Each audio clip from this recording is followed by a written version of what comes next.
Před pár lety se mi totálně zroutil život a rozhodl jsem se ho nahodit někde na druhém konci světa. Dle hesla "Co tě nezabije, to tě posílí" jsem vybral poměrně obtížnou lokalitu Peru, kde jsem navíc absolutně nikoho neznal. Byla to moje první cesta mimo Evropu a ke všemu se stárnoucím pitbullem Tekim, kterého jsem se kdysi jako pochroumaného ujal. Ve skutečnosti jsme se ale zachránili navzájem. Některý lidi mě od cesty odrazovali, těch nejde a nemožné bylo fakt dost. Navíc jsem byl téměř bez peněz, neznal jejich jazyk a bylo i mnoho dalších překážek, ale vše jsem bral jako výzvu a z nevýhody udělal výhodu.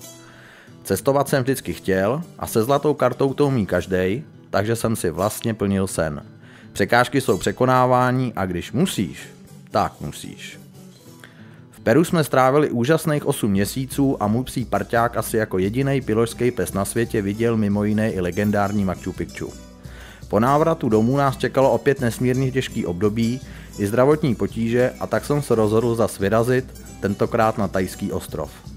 Tam jsme strávili sice pracovních, ale báječných 10 měsíců a Tekísek se naučil třeba i jezdit na skútru. Tý starého psa novým kouskům nenaučíš. V Čechách pak parťák onemocněl rakovinou, což nebyla zdaleka jediná ani největší tragická událost, kterou jsem doma musel opět překonat. Prognózovali mu dny, maximálně týdny, ale dal to bombardák 8 měsíců. Odešel milován, na úžasném statku mezi báječnými koňmi i dalšími zvířecími kámoši, kde jsme strávili doslova pohádkové období. A já už se chystám na další vysněnou cestu, tentokrát mezi soby a psí spřežení, protože život je dál a vždy je cesta. Náš příběh sice přináší různá poselství, poučení a inspirace, ale především má bavit. A ty přidané hodnoty nebudou obtěžovat toho, kdo o ně nestojí. V knize i zprostředkovávám různé světy, životy, komunity a zážitky. Od potomků Inků přes chudinské slamy, mezinárodní letiště, lodě, až po na první pohled bezstarostný život na malém tropickém ostrově. Budu moc rád, když vám náš příběh dá alespoň něco z toho, co mě jeho prožití a sepsání.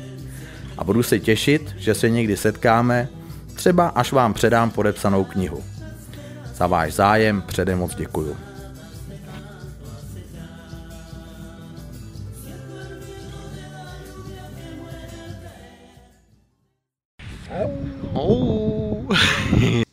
Co bude? Jak pojď ty, nezdárku.